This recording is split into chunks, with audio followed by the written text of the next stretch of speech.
Okay, let's start. So, hi everyone, can you hear me? If you can hear me a yes? Okay, thank you. So, welcome to our fourth lecture. So today we will continue our discussion on making ethical decisions in engineering. So, in the last few weeks, I mentioned many times that engineers have many obligations when performing our duties. So this one I mentioned most engineers shall hold paramount the safety, health, and welfare of the public. And also mentioned that engineers shall act for each employer or client as faithful agents or trustees. It's just a formal language of saying loyal need to be loyal to the company and its client. And also, engineer shall be objective and truthful in making professional report, statement, and testimony. So whenever we make a report, we should not only report the good result, but also the bad result. Otherwise, it become falsification. Okay. So all these requirements are listed in the Code of Ethics of Engineers. But however, in many situations, these obligations can conflict with each other. Let's say, for example, assume that now you're a construction engineer. So you're asked to build a bridge. Then your boss will come to you and say, can you ensure the maximum of safety of the bridge you design? And also, he also said that you need to keep the cost as low as possible. So obviously, these two applications are conflicting with each other, right? It sounds like difficult to achieve, but in fact, engineer should balance our responsibility to the profession, the client, our employer, society, and ourselves. In fact, engineers are good in making this balanced solution. And in our, say, for example, as I mentioned before, without a beach to be maximum safe and also lower the cost, we can always design a solution to achieve that. So, facing with different ethical problems, we also need to exercise our talent in making balanced solution. We should exercise our creativity to look for a better solution. Last week I also mentioned that ethical application may require us to sacrifice our own interests, particularly when it's about safety of people. But last time I also asked a question: if we always need to sacrifice our own interests, how do we earn our living? But in fact, we do not need to sacrifice everything whenever we have an ethical dilemma. There are limits to what we are expected to sacrifice. And also the limit should be adjusted according to the seriousness of the ethical problem. So of course, it's adjustment issue. So how serious should so the problem be when we sacrifice our own interest? Then how do we adjust according to the limit? So obviously, this kind of judgment will be difficult to make. We need to have a more systematic approach, such as a 7-step guide that we have discussed last time to help us to do the judgment.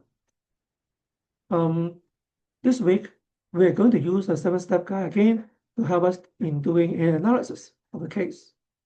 The case is a bit tricky than the one last week. Last week one is relatively simple because it's about the life of the safety of people. Okay, so the decision can be easier to make. This time, the ethical problem may not lead to a immediate harm to the people. So we will see how one organization design an ethical acceptable solution to the problem is faced. Okay, when there's no immediate harm to the public. The case is a hypothetical one, and it will be presented as a video. The video was produced by an organization called Institute for Professional Practice, IPP, in 1998. So IPP was a private non-profit making human service and educational organization. It served people with developmental and other disability in the US. You cannot find this organization nowadays because it has been renamed as Aspire Living and learning in 2020. So before I show the video to you, let me tell you a bit about the background. The story starts with a company called Ed Anderson. Later on, I call it EA. Ed Anderson is an estate developer. They agreed to sell a piece of land to a buyer that will build a new shopping center on it. The site was previously occupied by a large service station with 2 underground gasoline storage tanks, and one of them is known to be leaking. Just because of this, the regulation of government say that they need to produce a report to justify the quality of the underground water before they can sell the land to their buyer. So EA hired a consulting firm called Porter Rodman Engineering Company Limited, PREC. So the company will take sample of the groundwater and then file a report to the government directly. This is an independent report. It will not wire EA to go to government. It will directly go to the government. Okay, and this report is very important.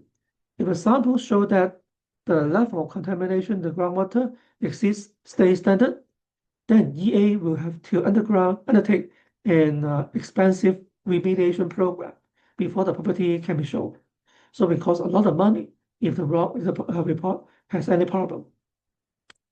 So what PREC need to do is to drill 5 wells for taking water samples under the ground for testing. But in fact, the government does not require 5 wells data. They only require samples from 3 wells. Then why 5? Because EA wants to have a sample from 2 more wells to better understand the water quality. Now, these 2 more wells data are extra to the requirement of the government. So because it's extra, so PREC agree with EA that the data of these 2 wells do not need to be sent to the government, but only to EA.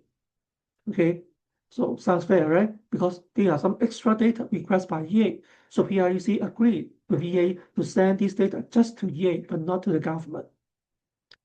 But the problem comes after the examination of the sample. It was found that the water quality of the 3 wells that need to be sent to the government is well better than the standard. Means the water quality is very, very good. So obviously, no problem, right? However, the water quality of the 2 wells, this extra 2 wells that do not send to the government, is just better than the standard. Now, still meet the standard, but just better than the standard. Barely meet the standard. Okay, but it showed that then there is a large variation among the water quality, okay, in these data samples. So the main character of this case is Jay, who is the responsible engineer who will draft the report to the government. He has much concern if he will violate the code of ethics if he produce an incomplete report by covering the results of these 2 wells. So remember, engineer need to produce complete report. We cannot hide away the poor result and only report the good results. It will become falsification if we do so. It's a violation. It's a violation of the code of ethics of engineer. So let's see how the story goes. Now I will divide the video into a number of segments. In between the segments, I will chip in to discuss the how we use the 7-step guide to help analyze the case. So let's start.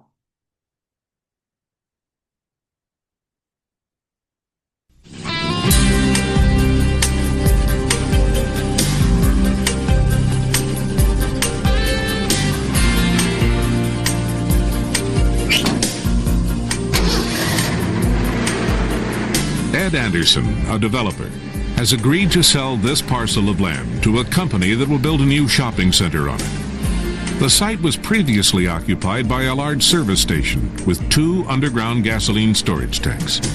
One of them is known to be leaking. State environmental regulations require an assessment of the groundwater before the land can be transferred.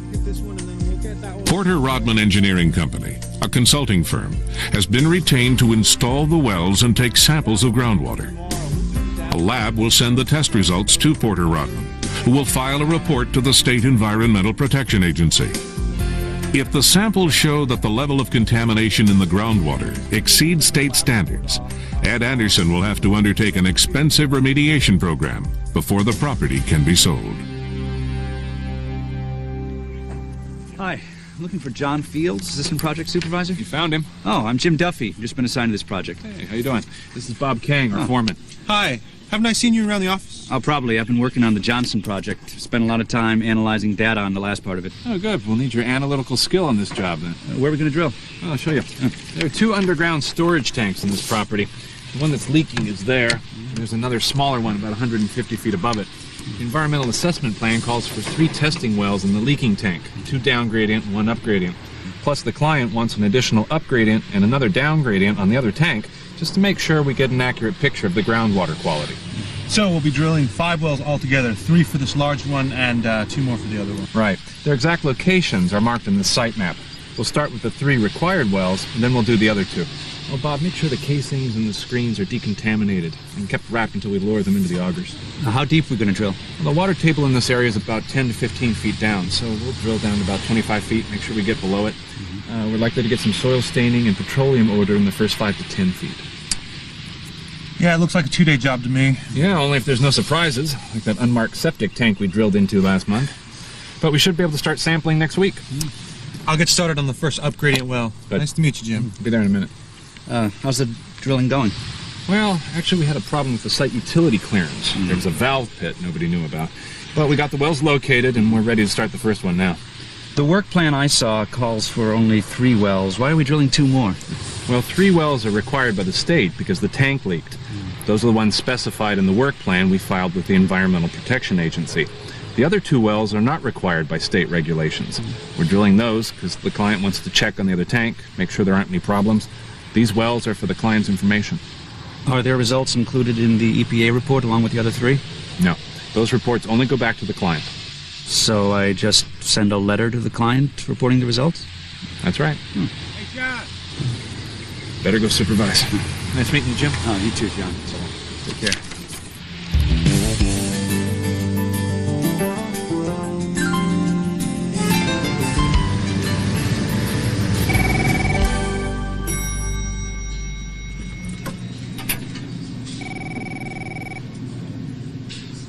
Hi, John. Hi, Jim. The results from the Anderson project just came back from the lab. How'd they look? Good. Minor BTEX, TPH. Hey, John, look at this.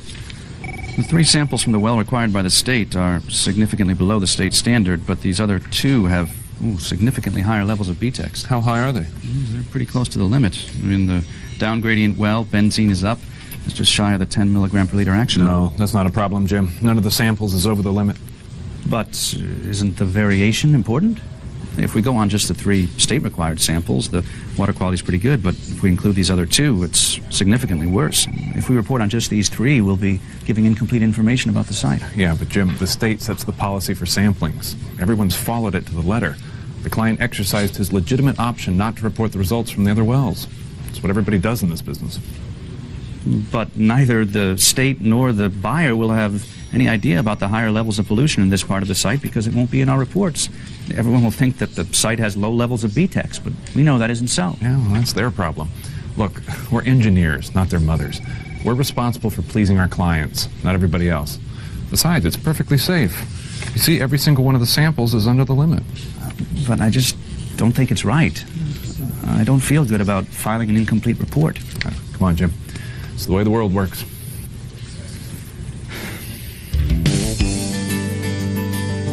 But if we include the other 2 wells, the quality goes way down, so I just don't think it's right to file an incomplete report. Does this create a safety problem for anybody? No, the samples are all below the state standards. Does it meet our legal and regulatory obligations? Yes, technically, but... Then just give the client what he wants.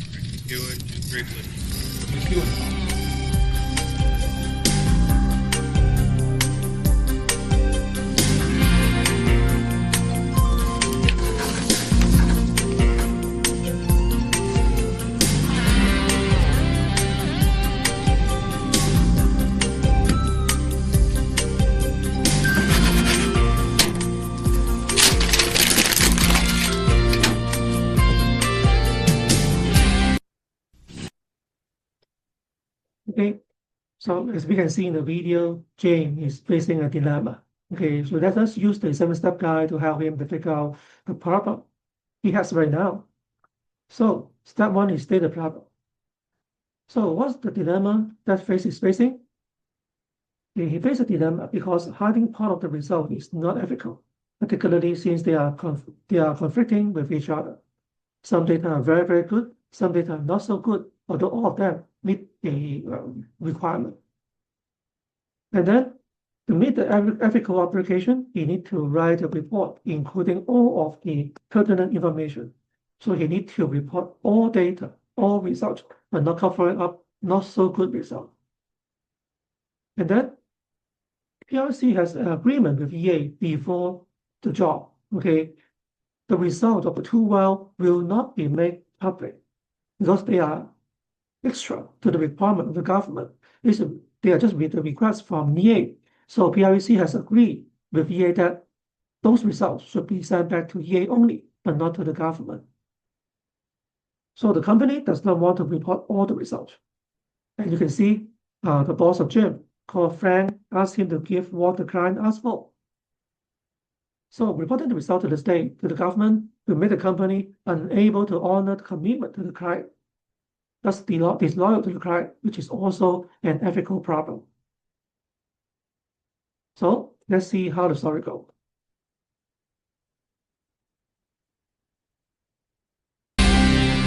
So then, when I got back to the office, I started drafting the letter, and the more I thought about it, the more upset I got.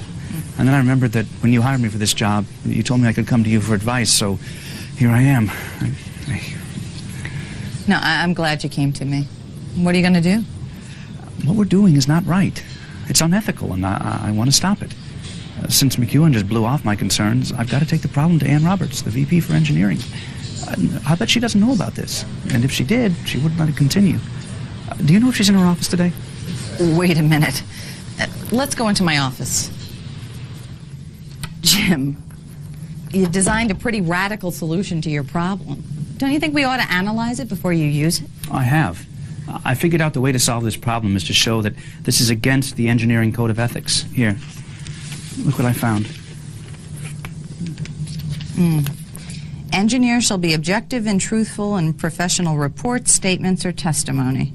They shall include all relevant and pertinent information in such reports, statements, or testimony. See, all relevant and pertinent information.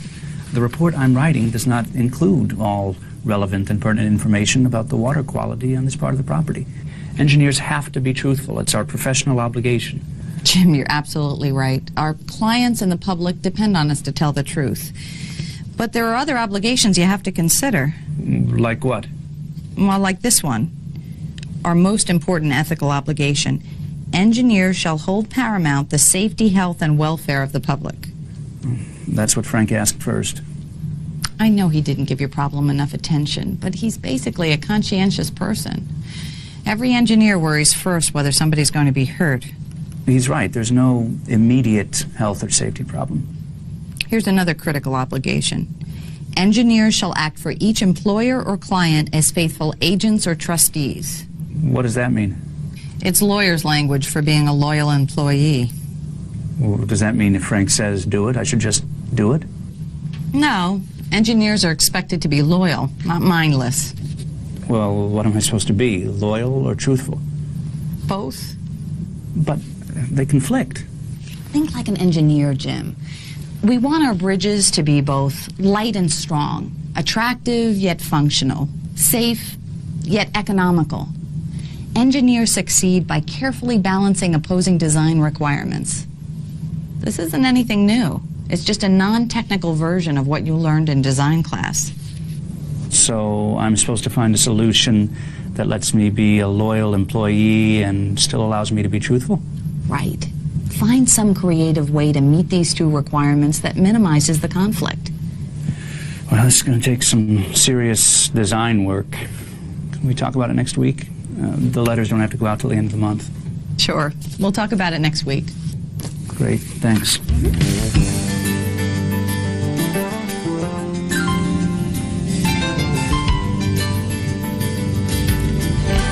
Hey, Jim.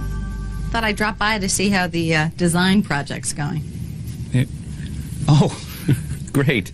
You know, once I started thinking about it as another kind of engineering problem, I got some really good ideas. Yeah. I also found some articles on professionalism that really helped. You got a minute? Sure. Okay, here's what I came up with. First, this problem requires an organizational solution. We need a policy prohibiting any reporting of misleading results, even if there are no applicable regulations. That's our professional obligation because we're engineers, not just employees. We need to do the right thing because people rely on what we say. Engineers tell the truth. What about the obligation to be a loyal employee? That's the second thing. I have to convince Ann Roberts that we need a policy that is guided by the Engineering Code of Ethics. Now, it's unprofessional to submit reports that leave out important information, and it's not good for our reputation. I mean, imagine what would happen if reports came out in the paper that we were filing inaccurate reports. It's a bad practice from both a professional and a business standpoint.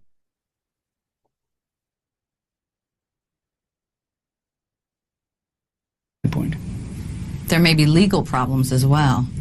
Suppose the land with the second tank is sold, and the buyer later finds out the water barely meets state standards. Could we be sued? Could you be sued? Could Frank lose his license? Would our insurance cover any damages? I could be sued? I don't know. I'm not a lawyer. But I do know that when you withhold important information that may affect someone else, you may be legally liable for any bad consequences that result. I never thought about all those things. You will. I think your prospects in this organization are very good. And the farther up you go, the more your time will be spent on the social context of engineering. But first you have to decide what to do about Frank McEwen. He's just too insensitive. And the solution has to come from above him. Tim, loyalty applies not just to the company and its policies, but to the people in it. What do you think Frank will feel like if he gets a phone call from Ann about this problem? Well, he explained the policy to me in about 10 seconds. He can do the same when he talks to Ann. I know it hurt when Frank was so abrupt, but the point is not to get even. It's to design a solution that allows you to be both honest and loyal. Look, going over your boss's head is universally regarded as an act of disloyalty, unless it's the only way to prevent serious harm. If you were sitting in Frank's chair, wouldn't you want to be the person that solves the problem or decides to take it upstairs? He hardly even listened to me. He didn't care about being professional. He just cared about pleasing EA Properties. From what you told me, it sounded like he was so busy he didn't have a chance to really consider the problem. And you probably didn't do the best job of explaining it either. Maybe your original design needs to be tested under less demanding conditions. I know it's hard to go back to someone after you've been turned down, but he didn't have a fair chance to consider the problem. I think he deserves a second chance. You're right.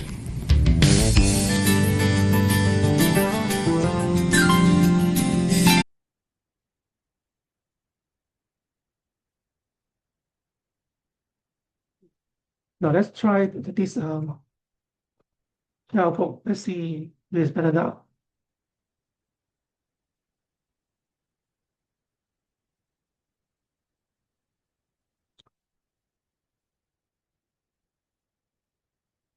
Right. Now, so as we can see in the video, James originally want to go over his boss head and then report directly to the senior management. While talking with his colleagues from HR, he agreed to talk with his immediate boss first, and then further investigate the case. So let us use again the 7-step guide to help him to do the analysis. Now, for step 2 is about fact check. So what are the facts that James has at the time? So first of all, the result from 2 wells, for the wells required by the state regulation, show a low quality pollution. But the 2 additional wells show significantly higher pollution. So this one is come from the laboratory results. obviously it is a fact. But also, none of the 5 samples is over the limit. So it is also a fact. Okay, they will not have immediate problem, health and safety problem to the public. But code of ethics of engineer has already indicated that engineers should be objective and truthful in making professional report, statement, or testimony. Together with the other 2 obligations, that is to hold paramount to safety, health, and welfare of the public, and to be faithful agents or trustees. So this code of ethics has guided what engineer can do in this case. So these are facts that James have at the time. So after the fact check, then we need to identify the relevant factors that will affect the decision making. The internal factor and the external factor should be analyzed. Internal factor are those factors that will affect oneself. That is James in this case. So if James reports the poor result of the 2 additional wells to the government, he will be seen as disloyal to the company, particularly because the result does not show the water quality has any immediate harm to the public. So he may be fired, or it is discriminated against by his colleagues. But if he agreed to cover the poor result of the 2 wells, then he will violate the code of ethics of engineer. And should there be any bad consequence due to that, he will be held responsible. Now, although I said that there is no immediate harm to the public, it doesn't mean there is no harm in the future. Let's say, for example, if the land is acquired by another maker, another buyer, sometimes later, so they may see the report and think that the water quality of that land is very good. Then they may change the purpose of the land and may even let other people to drain the groundwater. Then there will be a very serious consequence. Now, then for the external factor is the factor from external body that will affect the decision making. So first, we need to identify who are the external stakeholders. For this case, the external stakeholders may be the EA and its client, the company of James is working in, and also the future buyers, and the government, and maybe the professional bodies. For EA and its client, they will oppose reporting the poor result of the 2 additional wells. You may think that reporting 2 additional wells that with data not so bad, why is such a big concern? But if EA really does that, then the government will come back to ask for more study about the data, because there are large variation between the data of the underground water. So due to this additional study, it may need a lot of time. It may delay the development of the land. Time is money. And maybe the buyer, due to this delay, may walk away from the deal. Then it will cause a huge loss to EA. So that's why they oppose reporting the poor result to the government. And then PREC, they want to honor the commitment with EA, to report only the 3 good results. However, they also may think that it's not so good to have an engineer breaching the code of ethics, because it will affect their reputation. So the stand of PREC is very embarrassing. On one hand, they want to commit on honor commitment with EA. On the other hand, they do not want the engineer to breach the code of ethics. And for the future buyer of the land, they may mistakenly believe that the water quality of the land is very good. They may have a problem if the land is used for other purposes. And the government may also be mistakenly believe that the water quality of the land is very good and may make a wrong policy of the usage of the land. And for the professional body, obviously, they will not agree to let James to report falsified reports. So they may penalize James and maybe even the company if they breach the code of ethics. Okay, so let's see how the story goes, how James figure out the option he has.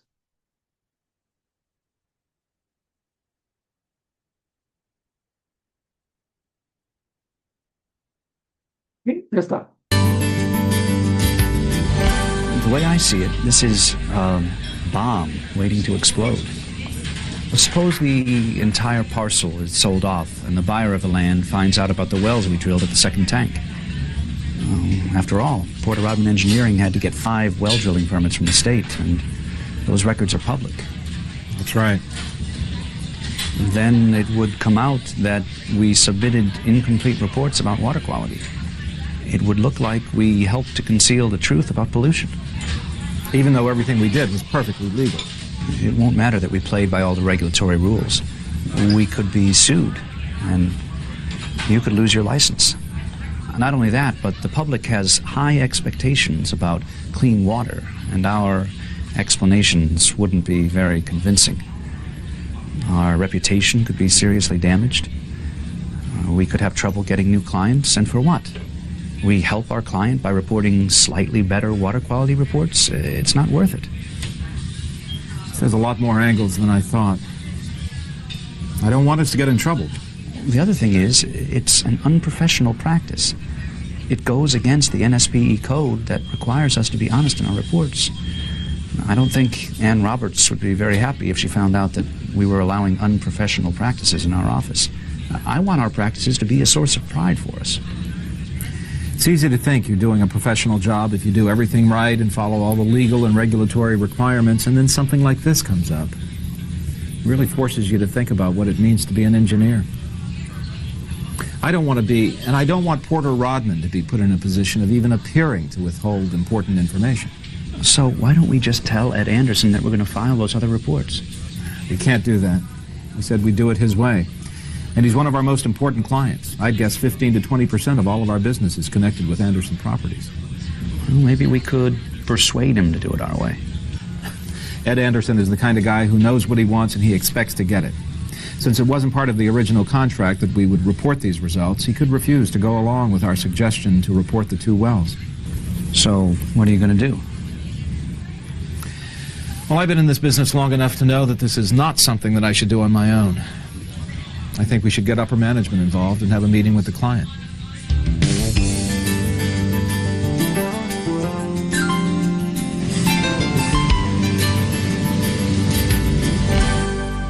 So we've looked at it from all the angles back at the office, and we've decided that the best course of action is to send the reports to the State Environmental Protection Agency on those 2 additional wells that we drilled for you.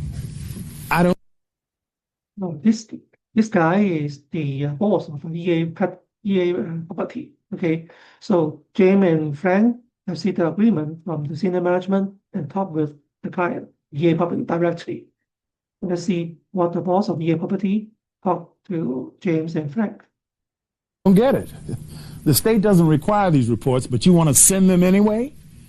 All the samples are under the limits. We're not contaminating the groundwater. There's no reason to send these reports. But what you have to understand is, if you do send the reports in, the state may decide it wants more studies, and it'll be a big bureaucratic hassle, and it'll take months to work out. Gentlemen, I didn't buy this property to admire it. I want to sell it as soon as I can. Ed, think how this will look to others and how that could affect your reputation in the community. Look, you've contributed to the Little League for many years, haven't you? People have come to respect you and your company. You even coached a team one year, didn't you? Yeah, I served my time. Well, I don't want you or us to have our reputation damaged by appearing to act unethically. All the trust we've earned over the years could be gone in a day. Maybe, maybe not. I think I can defend our reputation if that time comes. Well, there's an additional concern for us because we're professional engineers and bound by our code of ethics. We can't just say we followed the law. We have to show that our actions met those ethical requirements, one of which requires us not to provide incomplete or misleading information. Well, does that mean you might back out of this deal? We don't want to do that. We want to work with you to resolve this difficulty. And we'll work with you to handle any state problems that might come up. But you have to realize that because we're engineers, we have to find an ethical solution.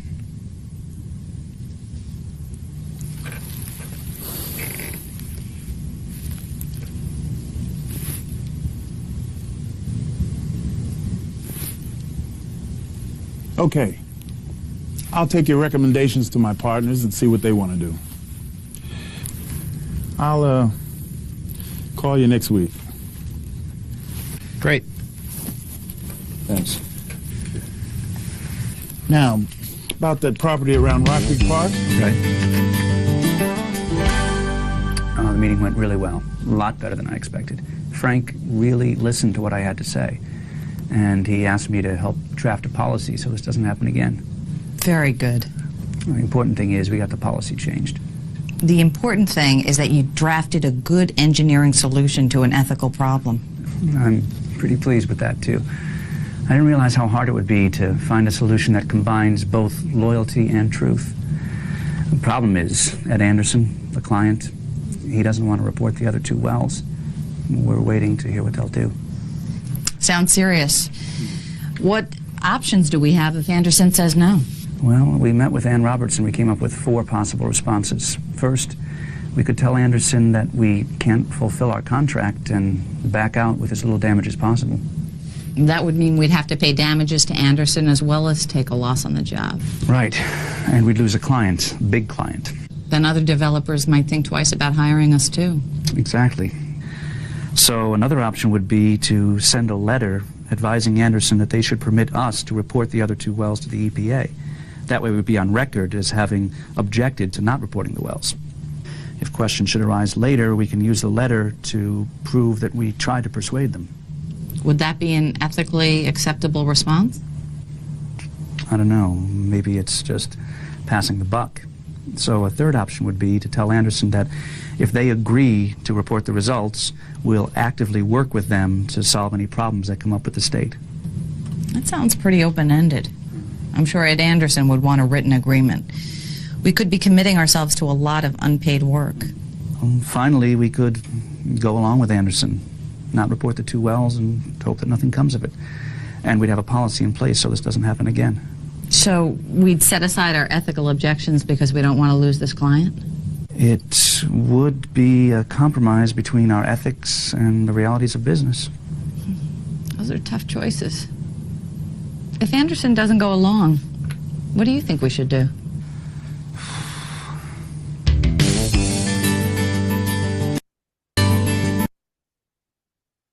Okay, so these are the 4 options that Jane figured out. First, simply withdraw from the contract with EA and report all results to the government. Then they will risk to lose the customer and also pay damages to EA. The second one, send a letter to EA to persuade them to fully report all results. So this letter can be served as a disclaimer in case there is a responsibility for the case. So it's a kind of shifting responsibility, okay? Just a kind of passing the buck. And then persuade EA to fully report all results and agree to pay a part of the cost if the government requires more work after fully reporting the result of the samples. So this one is different from the second one in that the company, the PREC, has more commitment, okay, when persuading EA to fully report all results. And the final one, simply agree with EA and partially report the result to the state. Then it is obviously a violation of the code of ethics.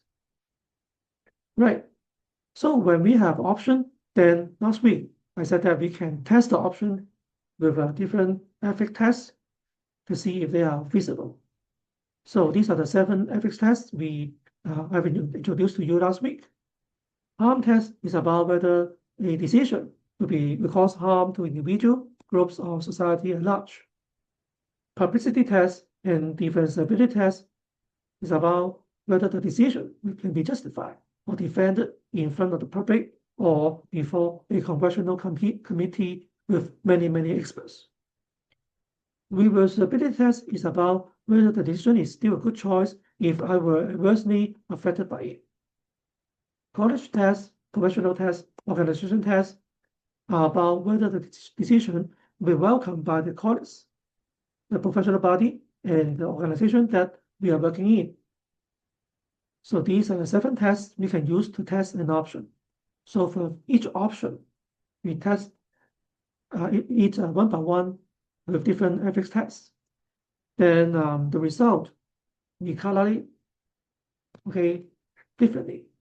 For example, if the test is passed, then we use the color green, and we use red to indicate that the test is failed. let's say, for example, for the first option, simply withdraw from the contract with EA. So in this case, GM will report all 5 wells data. Obviously, they can defend himself in front of the public and the expert. And there's no harm done, so he will pass the reversibility test. And the professional body will also welcome his decision. But in this case, the company will lose a lot of money, and even the colleagues will not be happy about his decision. So he will fail the organization test and college test. So among the 4 options, it seems that the third one has more green than red. That is, to persuade EA to fully report all results and agree to pay a part of the cost will still require more work after fully reporting the results. It's just because this option requires the company, PREC, to have a higher commitment, when persuading EA to fully report all results. So due to that sacrifice, so the company can pass the publicity and defensibility tests. And also the professional body will also welcome his decision. But still, at the end, the company may also be adversely affected by the result. That's why they may fail the reversibility test. So let's see how James figure out the final decision.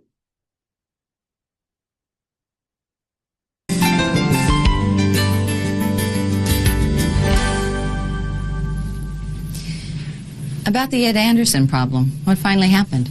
Well, Frank didn't think Ed Anderson would agree to report the results, and he was right.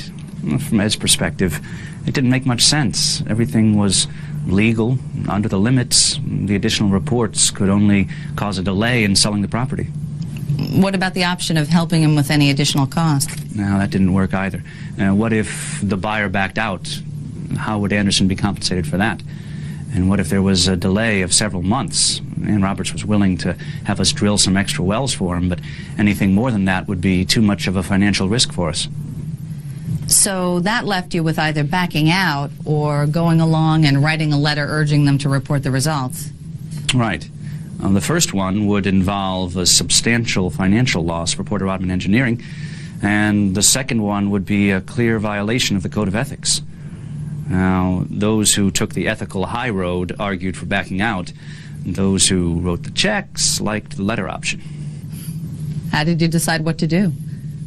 We realized that we were out of our league with the problem like this, so we decided to call one of my college professors and ask him if he could help us out of this impasse. Good idea. Yeah, he pointed out 2 things. First, ethical obligations may require us to sacrifice our self-interest. For example, if I've promised to have a report to you on Monday, I may have to sacrifice a weekend at the beach in order to keep my promise and complete the report. In the meeting, those who took a strict view of ethics emphasized this: we should be prepared to give up a client in order to meet our obligations. The second thing he said is, there are limits to what we are expected to sacrifice in order to meet our obligations. I'm not sure I understand. Oh, suppose I promise to meet you for lunch, but just as I'm about to leave, I get a phone call from my brother. He's calling to invite me to a meeting with an investor who's interested in funding an invention that my brother and I have been working on for many years. Now, this is a crucial meeting, and it could really have a profound effect on our lives. Must I say no to the meeting because I'm obligated to have lunch with you? Why not just call me and cancel? No, if the analogy's going to work, you have to be unavailable or not willing to reschedule. I see. Now you're in a similar position. Keep your obligation to meet me for lunch and incur a financial loss, or break it and meet with your investor. Right.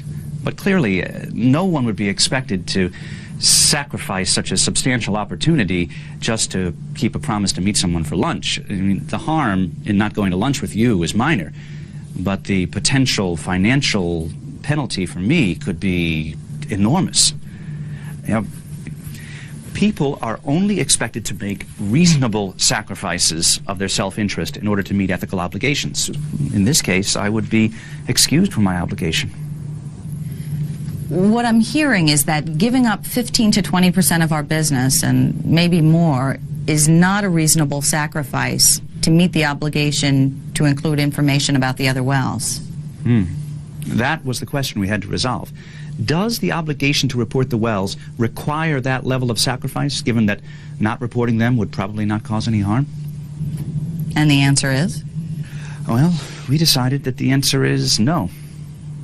We were prepared to argue with Ed Anderson and risk losing his confidence in us, and we were willing to make financial sacrifices to help him in exchange for reporting the 2 other wells.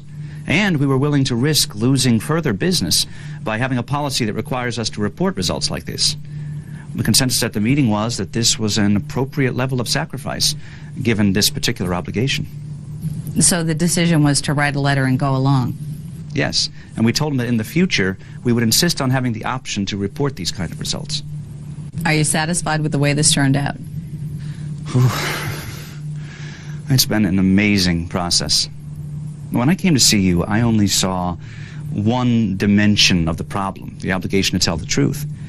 As I worked it through, there were more complications in the form of other conflicting obligations.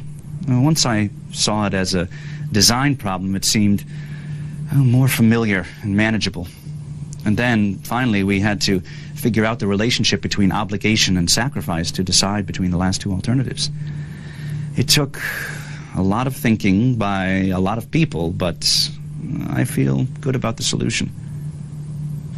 I'm confident that we could explain what we did without shame or embarrassment.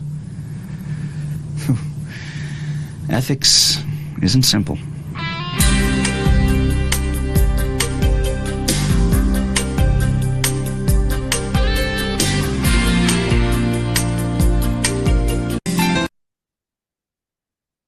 Yeah. So as you can see in the video, EA does not want to report all results. Okay, so the solution that James and company chose can only be an attempt to meet ethical obligation as much as possible. So the final choice they make is to persuade EA to fully report all results and agree to pay a part of the cost if the government required more work after fully reporting the result of the samples. And James also successfully persuaded the senior management to revise the company policy.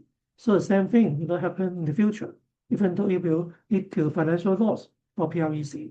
So these are financial loss and pay a part of the cost can be considered as the sacrifice that the company made to fulfill the obligation of engineer.